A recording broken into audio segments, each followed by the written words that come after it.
Las enfermedades del pericardio son un tema que a veces suele dejarse de lado debido a que, pues bueno, el corazón, el infarto, valvulopatías, insuficiencia cardíaca, pero el pericardio es muy importante. El pericardio es muy importante porque cierta cantidad, cierto porcentaje de la patología cardíaca puede manifestarse también como enfermedades del pericardio. Vamos a ver cuatro: pericarditis aguda, derrame pericárdico, taponamiento cardíaco y pericarditis constrictiva. Las cuatro obviamente son enfermedades que involucran al pericardio, pero lo hacen de manera distinta y por eso pareciera que son lo mismo, ¿no? Pero no, no son lo mismo. Vamos a ver. Empezamos por la pericarditis aguda y como su nombre lo dice, inflamación del pericardio de manera aguda. ¿Cuánto tiempo? Obviamente existirán definiciones oficiales de cuánto tiempo es agudo, pero realmente menos de 7 días, ¿no? Es algo que pasó de manera aguda, entonces, si es algo que pasó de manera aguda, tienes que ponerte a pensar en cosas que van a causar inflamación aguda, ¿no? Entonces, ¿cuáles son las causas de que el pericardio se inflame, ¿no? De manera aguda. Y lo primero que te pones a pensar es, obviamente, las infecciosas, ¿no? Y la causa más importante o la causa principal es sin duda la causa viral, ¿no? La pericarditis viral. Y obviamente ponte a pensar cuáles son los virus que pueden infectar al pericardio. Y tú me vas a decir, no, la verdad es que no se me viene ninguno a la mente. Y sí, es difícil que se me venga un virus a la mente. Y normalmente suelen ser los mismos virus que afectan al miocardio. Pero bueno, normalmente te pones a pensar en el sentido de que la pericarditis aguda viral es secundaria a una infección viral de otro lado, ¿no? Entonces suelen ser casi siempre los mismos virus y suelen encontrarse asociados a otras infecciones virales en otras partes del cuerpo. Tuberculosis puede causar pericarditis y muy graves son las bacterias piógenas. Las bacterias piógenas que pueden accesar al pericardio por cirugías, por contaminación, por continuidad, ¿no? Un absceso que está en el pulmón puede obviamente destruir la pleura y luego el pericardio. Este, Tenerlas en cuenta. Y las no infecciosas, ¿no? Que no involucran a bacterias, entonces tiene que tener un componente inflamatorio que salió de otro lado, ¿no? Por ejemplo, después del infarto, se inflama, obviamente se destruye el miocardio, se inflama, y también se puede inflamar el pericardio. Después de una cirugía cardíaca, ¿no? Obviamente una cirugía cardíaca involucra mucha manipulación del tejido cardíaco, pericardio y se puede inflamar. Una de las causas que más van a ver ustedes es la pericarditis urémica, que es en los pacientes que tienen falla renal, la acumulación de todas las toxinas urémicas, que no solo es la urea, van a ver ustedes que hay muchas toxinas urémicas, pueden causar que se irrite el pericardio. Tenemos también enfermedades neoplásicas que puede ser un síndrome paraneoplásico, puede ser metástasis y radiación, que es una causa que antes era muy común. Todavía existe, ¿no? El cáncer de mama, cáncer de pulmón, radiación que puede pasar o involucrar al pericardio, también se puede inflamar el pericardio. Enfermedades del tejido conductivo como lupus o todas otras enfermedades con depósito de anticuerpos y pericarditis inducidas por fármacos. Fármacos que se depositan o generan una reacción inmune que inflame al pericardio. Y entonces existen varios tipos. Existe la pericarditis serosa, es decir, es una inflamación que nada más tiene hasta cierto punto un componente seroso. Suelen ser las que no son tan graves, como por ejemplo inducida por fármacos, tiene un componente más seroso. Serofibrinoso, también puede haber que está hasta cierto punto un aumento de la producción de líquido, pero también hay un poquito de fibrina. Purulenta por las bacterias piógenas, por ejemplo. Hemorrágica, normalmente por las enfermedades del tejido conectivo. Entonces, la mayoría de las pericarditis tienen diferentes componentes. Esto es un poquito más patológico, pero a fin de cuentas, ¿qué es lo que hace la pericarditis aguda, ¿no? Y entonces, otra vez, pasando a las pericarditis inducidas por fármacos, pues existen las que causan lupus, como por ejemplo estas que están aquí, o algunas que son por complejos inmunes o antineoplásicos que pueden depositarse y causar inflamación. Entonces, ¿qué pasa con la pericarditis aguda? Está inflamado el pericardio y realmente los síntomas de la pericarditis aguda son más relacionados con la inflamación que con alguna alteración hemodinámica. ¿Por qué?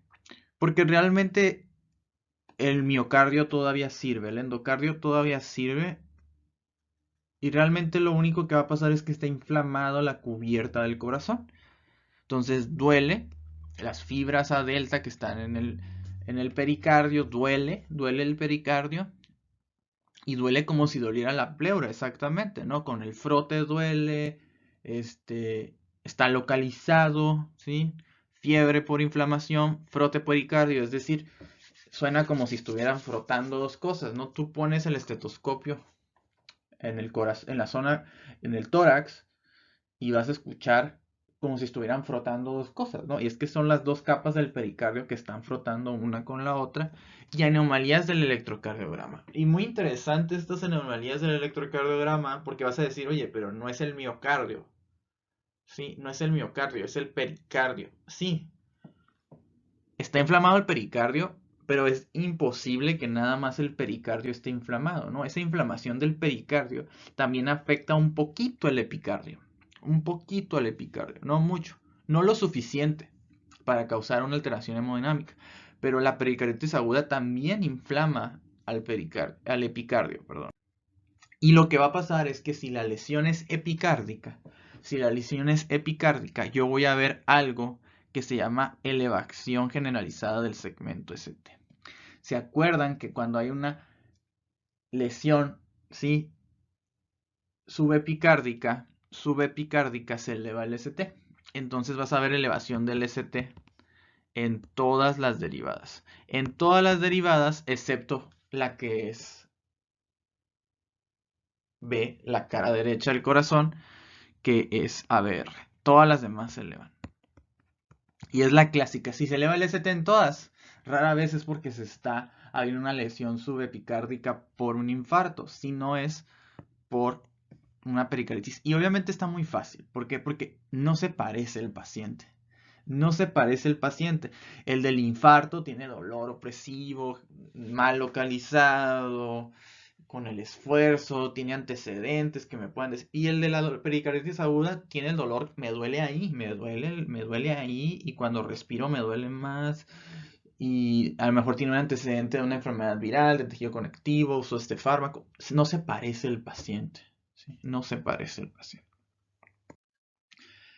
Vimos pericarditis aguda y se dan cuenta que las consecuencias hemodinámicas no fueron suficientes. Pero qué pasa si tengo algo que se llama derrame pericárdico? Y derrame pericárdico no es más que líquido en el espacio pericárdico. Normalmente solamente hay esto del líquido en el espacio pericárdico. Pero ¿qué pasa si hay un líquido extra? ¿Sí? ¿Y por qué puede haber un líquido extra? Realmente ponte a pensar en el equilibrio de Starling, ¿no? Puede que aumente la permeabilidad. ¿Por qué? Obviamente inflamación. Entonces, la pericarditis aguda puede llevar a derrame pericárdico. Es decir, un paciente que tiene inflamado el pericárdico puede que por ese aumento de la permeabilidad se llegue a acumular lo suficiente líquido para que llegue a derrame pericárdico. Derrame pericárdico obviamente es una acumulación de líquido en el espacio pericárdico. Normalmente hay esto, si hay más de esto, normalmente hay ciertos valores de corte para decir que es derrame pericárdico, pero si hay lo suficiente, una inflamación que hace que se empiece a llenar de líquido, se le llama derrame pericárdico. Ahora, las presiones. Disminuye la presión oncótica, se puede empezar a filtrar líquido, no sé, ponte a pensar, ¿cómo puede disminuir la presión oncótica? Falla renal, cirrosis, malnutrición. Aumento de la presión hidrostática, ponte a pensar, ¿por qué podría aumentar la presión hidrostática? Falla cardíaca, por ejemplo, una disminución del drenaje linfático. ¿Por qué puede disminuir el drenaje linfático? Puede disminuir el drenaje linfático por un tumor. Un tumor. Entonces, y obviamente aumento de la permeabilidad, ya lo dije, ¿no? Entonces, las alteraciones hemodinámicas en el derrame pericárdico van a depender principalmente de lo que está en esa gráfica que ustedes están viendo. va a depender si la acumulación es aguda o crónica. De hecho, sí, ahí vienen otras variables, pero ¿qué tan rápido se acumula el líquido? ¿Sí? ¿Qué tan rápido se acumula el líquido? Entonces, esto es agudo y esto es crónico. Vamos a poner una C de crónico. Entonces, si el líquido se acumula de manera muy rápida, sí, se va a elevar la presión, se va a elevar la presión pericárdica. ¿Y qué es lo que va a pasar? El corazón se va a empezar a sufrir, ¿no? ¿Qué es lo que va a pasar? Va a haber algo afuera que está comprimiendo al corazón. Pero si el líquido se acumula de manera crónica, el pericardio va a empezar a acumular cada vez espacio. Entonces imagínense al pericardio como si fuera un globo.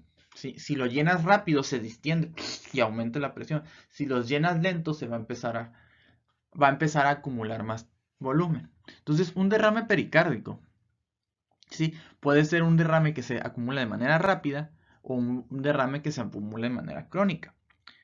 ¿Sí? Lo peligroso es cuando la presión empieza a aumentar, ¿sí? Cuando la presión se empieza a aumentar. Entonces, si te das cuenta en a partir de los 200 mililitros, si se acumula de manera rápida, a partir de los 200 mililitros ya vas a empezar va a empezar a aumentar la presión pericárdica y el pericardio va a ejercer una presión contra el corazón. Pero si se acumula de manera crónica, pueden hasta pasar hasta 500 mililitros y no le pasa nada al corazón.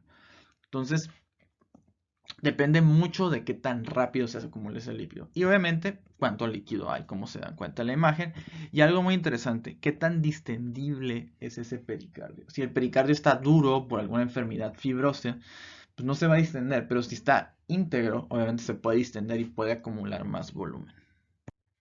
Entonces, ¿cuáles son las características clínicas del derrame pericárdico? Y entonces, existe ahí una variabilidad porque va a depender qué le pasa, ¿no? A ese corazón. Y ahorita se van a dar cuenta con la siguiente enfermedad que mencioné de esto.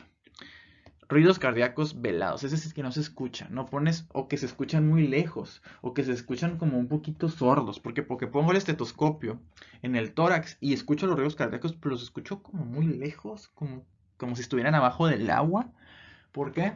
Porque obviamente el corazón está abajo del agua, ¿no? Está cubierto por un pericardio que está lleno de líquido. Entonces los ruidos cardíacos tienen que pasar a través de ese líquido. Entonces escuchan como si estuvieras abajo del agua.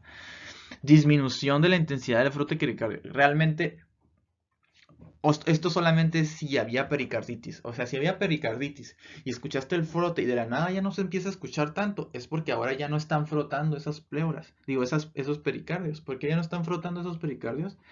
Porque ahora se está llenando de líquido. Y el signo de Ewart, que realmente no se los voy a preguntar, que es que en una zona del pulmón se escucha matidez y es porque el pericardio normalmente no deberías hacer percusión, normal lo deberías percutir en la cara anterior, pero si se hace muy grande la cavidad pericárdica, pudieras percutirlo en la cara posterior, no se los voy a preguntar. Ahora, vemos ahí la radiografía de tórax, estoy viendo la radiografía de tórax, sí, y nos estamos dando cuenta que no tiene la silueta cardíaca normal. Y es porque ahora tengo un pericardio, pudieras decir un corazón muy grande, ¿no? Pero el corazón está muy grande a expensas de que realmente lo que está grande no es el corazón, sino que ahora el pericardio está lleno de líquido. Y creo que tengo aquí una tomografía. Y la tomografía se dan cuenta que esto es el pericardio. Entonces cuando lo percuten desde aquí se escucha matidez. Y este pericardio realmente no todo es corazón, nada más esto es corazón, ¿no? Entonces, todo esto es líquido, esto es derrame pericárdico. Esto es derrame pericárdico y puede ser por cualquiera de las cosas que ya dijimos. ¿Qué tan grave serán las repercusiones hemodinámicas? Va a depender de qué tan rápido o lento se acumuló y qué tanto líquido es. Aquí se ve obviamente importantemente agrandado, hay algo que está haciendo que se empiece a acumular líquido ahí. Ahora, les dije que el derrame pericárdico va a tener consecuencias hemodinámicas dependiendo de qué tan rápido se hace, ¿sí? Y cuánto volumen hay. El derrame pericárdico que tiene consecuencias hemodinámicas se llama taponamiento cardíaco. Entonces, el derrame pericárdico que no tiene consecuencias hemodinámicas se llama derrame pericárdico. Pero el derrame pericárdico que ya tiene una consecuencia hemodinámica sobre el corazón se llama taponamiento cardíaco. Es decir, el corazón está siendo aplastado por ese derrame. Y entonces es el extremo del derrame pericárdico. Podrá ser porque se acumula muy rápido el líquido, o porque es mucho, o porque el pericardio no es distendible, ¿no? Cualquiera de las tres cosas que les dije. Y las etiologías son las mismas, pero normalmente ahora tienes que incluir una extra. ¿Sí? Hay una que normalmente es la extra. Y la extra es la hemorragia. ¿Qué se puede acumular tan rápido? ¿Qué se puede acumular tan rápido que va a comprimir al corazón de manera inmediata? Es sangre. ¿Sí? Normalmente es sangre. Pero también una pericarditis aguda, algún síndrome nefrótico, disminución de la presión oncótica puede causar taponamiento cardíaco, pero normalmente es por algo que se hace rápido, flash, y algo que sea rápido normalmente es hemorragia. Y un punto de buena práctica, esto lo van a aprender después, es que algo característico es que es tan grande la presión pericárdica que ahora esta presión pericárdica, aquí en el pericardio, va a haber una presión elevada. Y entonces esta presión pericárdica ahora se va a volver la presión diastólica de todas las cavidades cardíacas. Todas las cavidades cardíacas van a tener la misma presión diastólica. Hay cavidades que tienen 0, hay cavidades que tienen 20, hay cavidades que tienen 12 de presión diastólica. Ahora todas las cavidades van a tener la misma. Por ejemplo, si en la aurícula derecha la presión era aproximadamente 2 diastólica, aquí era 10 y aquí era 20, pues ahora todas van a tener la misma presión diastólica. ¿Cuál? La presión que tenga el pericardio. Si el pericardio tiene 40 milímetros de mercurio de presión, ahora todas las cavidades van a tener 40 milímetros de mercurio de presión diastólica. Y si le hago un cateterismo, todas van a tener la misma. ¿Cómo corrijo esto? Obviamente pongo una aguja aquí, saca todo el agua. Y ahora estoy viendo otra imagen. Ahora estoy viendo una imagen donde no hay derrame, ¿verdad? Veo el corazón, pero lo veo rodeado de algo que no estaba antes. Y eso que no estaba antes es esto, blanco. Esto blanco es calcio, es decir, un pericardio que está lleno de calcio. Un pericardio que está lleno de calcio es un pericardio duro. Es un pericardio que evita que el corazón se expanda. Es un pericardio que comprime al corazón. Es un pericardio constrictivo, restrictivo. Es la pericarditis constrictiva. Y la pericarditis constrictiva es la consecuencia de una pericarditis que duró mucho tiempo y se calcificó. Es la consecuencia de una pericarditis que duró mucho tiempo. Pero normalmente también está asociado a tuberculosis, ¿sí? La tuberculosis crea calcificaciones, ¿no? Entonces, si hay una pericarditis tuberculosa, a largo plazo se va a calcificar ese pericardio. Y el problema es, como vemos aquí este calcio. El problema es que está ahí, que está evitando que el corazón se expanda. Evita comprime el corazón durante la diástole, ¿no? Evita el llenado. Es como una miocardiopatía restrictiva 2.0. Pero el problema está en el pericardio. Y bueno, el taponamiento cardíaco y la pericarditis constrictiva se parecen mucho, si te das cuenta, ¿no? El taponamiento cardíaco es líquido a presión en el pericardio y la pericarditis constrictiva es un pericardio cicatrizado, rígido. Al final de cuentas, evita el llenado ventricular. Y al evitar el llenado ventricular voy a tener problemas. ¿Cuál es el problema que voy a tener? El problema a tener es que voy a tener presiones venosas elevadas. No se va a dificultar el retorno venoso, ¿no? Y por lo tanto voy a tener congestión venosa sistémica que me va a dar los datos de falla cardíaca derecha, que ustedes conocen, ¿no? De hipertensión venosa, ¿sí? Y puede tener también congestión venosa pulmonar y puede llegar a estertores, edema pulmonar, solo si es agudo, ¿no? Este es el que es normalmente agudo, puede llegar a edema pulmonar. Si es algo crónico, obviamente las presiones no se van a elevar de manera rápida y primero va a tener como un edema intersticial que puede llegar al alveolar y puede tener sus estertores. Pero también, si está comprimido, disminuye el llenado diastólico y va a disminuir el volumen sistólico. Y eso va a hacer que disminuya el gasto cardíaco y termina con hipotensión y el paciente va a estar taquicárdico, ¿no? Por activación simpática. Pulso paradójico y signo de Kussmaul. El pulso paradójico es una disminución de la presión arterial durante la inspiración, y el signo de Kussmaul es la presencia de ingurgitación yugular más pronunciada durante la inspiración. Y ustedes saben que durante la inspiración disminuye la presión intratorácica, ¿sí? Disminuye la presión intratorácica o la presión intrapleural, como ustedes quieran, y eso hace que las cavidades del corazón se expandan, ¿no? Por lo tanto, si se expanden las cavidades del corazón, ¿qué es lo que va a pasar? Aumenta el retorno venoso, ¿no? Entonces el corazón se llena.